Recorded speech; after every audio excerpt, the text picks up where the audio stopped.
ijoro ryiza shuti mukunzi wacu ubasha kuba ugenda udukurikira uri mu bice bigiye bitandukanye biraterwa n'ingengabihe y'aho udukurikira uherereye yaboneka nta kindi rero usabwa uretse kureba ahantu handitse ijambo subscribe ukagenda urikandaho ubundi tukajya tubana gatanu kuri gatanu mu makuru yacu abagiye agezweho. Muri iri joro ndaza kuba ngenda ngaruka ku mirwano yari imirwano yiriwe yabaye imberenge mu bice bigiye bitandukanye byaha mu gihugu cya Repubulika Iharanira Demokarasi ya Kongo, kugira ngo tuzi kuba tugenda tubanaho, dore ko tugenda tugaruka ku makuru avugwa muri aka karere k'ibiyaga bigari. Ndaza kuba ngenda ngaruka hano Rubaya yaje kubigenda iba Rubaya nyuma y'imirwano ikomeye cyane yagiye ikunda kuba igenda iranga aka gace, nyuma yaho ingabo za Repubulika Iharanira Demokarasi ya Kongo zazaga kuba zishaka kuba zagenda zigarura iyi Rubaya, kubera ko aka ni kamwe mu duce ducukurwamo amabuye y'agaciro menshi cyane hano ku butaka bw'igihugu cya Repubulika Iharanira Demokarasi ya Kongo.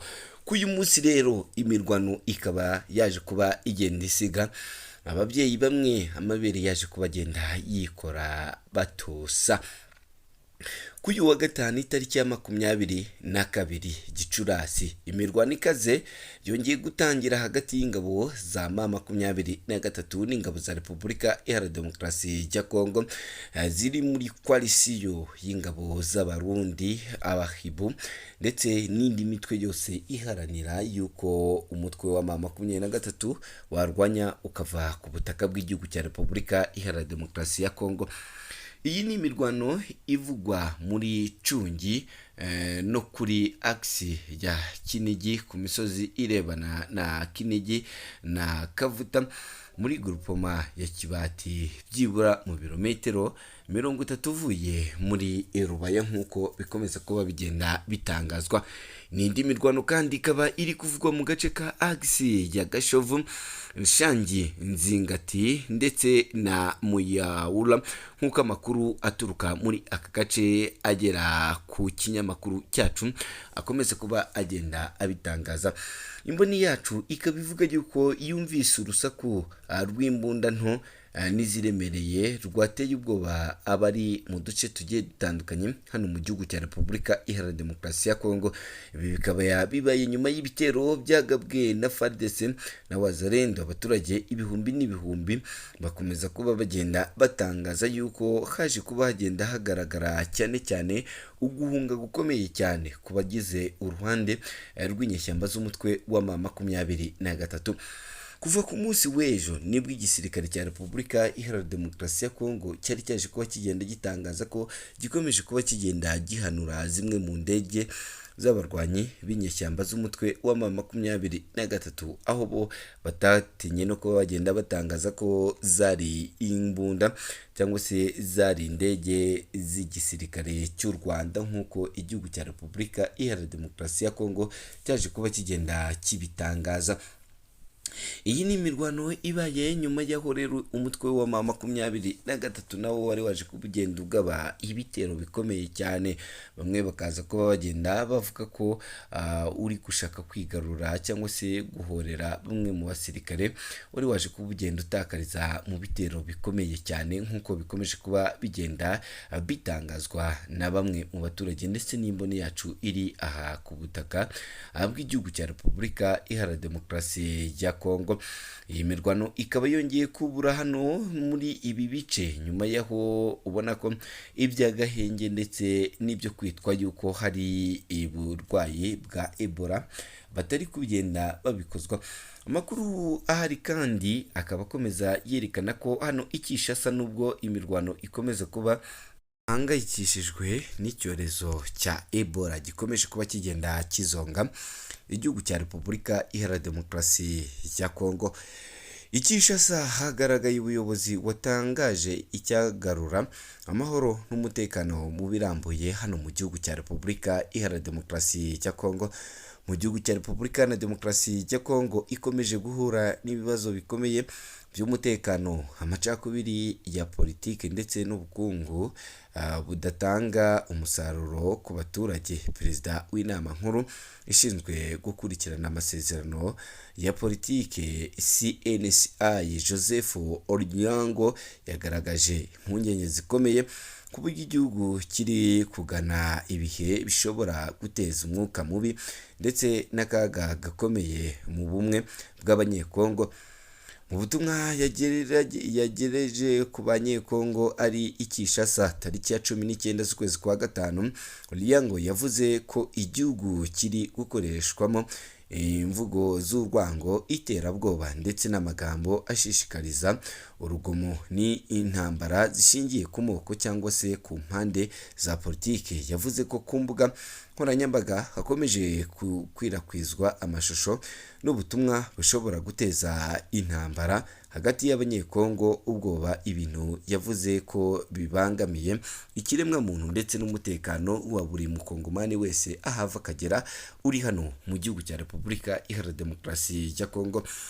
Ibi bikaba bikomeza kuba bigenda bitangazwa ko bigenda bikomeza kuba bigenda bisura umugambi ndetse no kuba bikomeza kuba bigenda birushaho kuba bigenda bikururira imitwe irwanya ubutegetsi bwa leta y'igihugu cya Repubulika Iharanira Demokarasi ya Kongo ndetse na bimwe bihugu bikomeza kuba bigenda byungukira cyane cyane mu bikomeza kuba bigenda biba aha mu gihugu cya Repubulika Iharanira Demokarasi ya Kongo.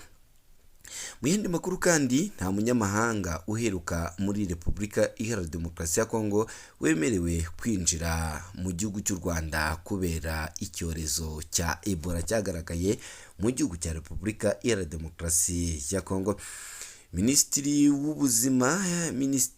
y'ubuzima yatangaje ko abanyamahanga baheruka muri Repubulika na Demokarasi ya Kongo mu gihe kitarenze iminsi 30 batemerewe kwinjira mu gihugu cy'u Rwanda.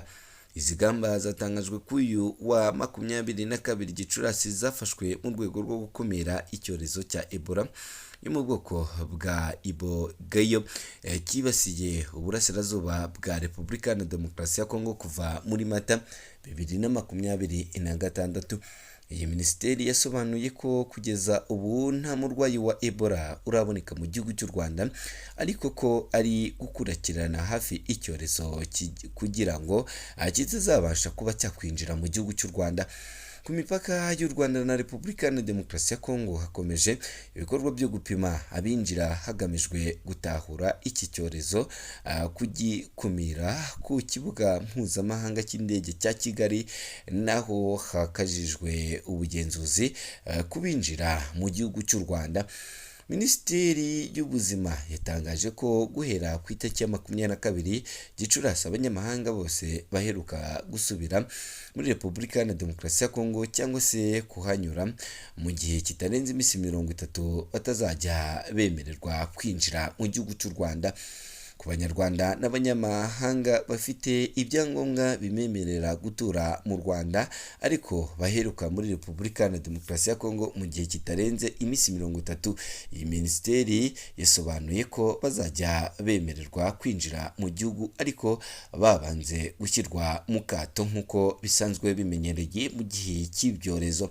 Iyi minisiteri kandi yasobanuye ko ibikorwa byose bibera mu gihugu cy'u Rwanda birimo inama, ubukerarugendo, ubucuruzi n'ibindi bizakomeza nk'uko bisanzwe. Yagize iti u Rwanda ruracyafunguye amarembo, ruratekanye kandi ruteguye abashyitsi. Abaturage n'abitabira ibikorwa barasabwa gukomeza ibyo bateganyije, kubahiriza amabwiriza y'isuku banubahiriza amabwiriza y'ubuzima muri rusange. Minisante kandi yagaragaje ko izakomeza gukorana bya hafi n'inzego za leta y'u Rwanda n'abafatanyabikorwa ababa mu gihugu nabo ku rwego mpuzamahanga kugira ngo ubuzima n'umutekano by'abari mu Rwanda bose birindwe. kuri uyu wa 22 Gicurasi umuryango mpuzamahanga ushinzwe ubuzima OMS watangaje ko abo bikekwa ko banduye Ebola muri Repubulika ya Demokarasi ya Kongo bageze kuri 750, mu gihe abo bikekwa ko bishwe n'iki cyorezo bamaze kuba 177. OMS kandi yagaragaje ko hari impungenge ko imibare y'abanduye iki cyorezo nabo kishe ishobora kuba irenga cyane cyane wamenyekanye, kuko ingamba zo gukumira ukwirakwirwa ryacyo zakomeje kugenda bizitera ibibazo cyane cyane ahangaha muri Ituri. Mu duce twugarijwe cyane cyane n'iki cyorezo turimo Makura, Rwamara mu mujyi wa Bunia ndetse no muri Ituri ariho hari umurwayi wanagaragaye, mu mujyi wa Goma na Bukavu hafi y'umupaka w'igihugu cy'u Rwanda. Iki ni icyorezo cyanageze mu gihugu cya Uganda yica umuntu umwe waturutse muri Repubulika ya Demokarasi ya Kongo. Minisiteri y'ubuzima muri iki gihugu yatangaje ko umuntu wa kabiri wagaragayeho iki cyorezo ikapara atakigaragaza ibimenyetso, bityo ko vuba asezererwa muri ibi bitaro arimo ahangaha mu gihugu cya Uganda nk'uko bikomeje kuba bigenda bitangazwa. Iyi ikaba ari imwe muri gahunda zihamye igihugu cy'u Rwanda cyagiye gikunda kuba kigenda gikoresha mu kwirinda ibi byorezo.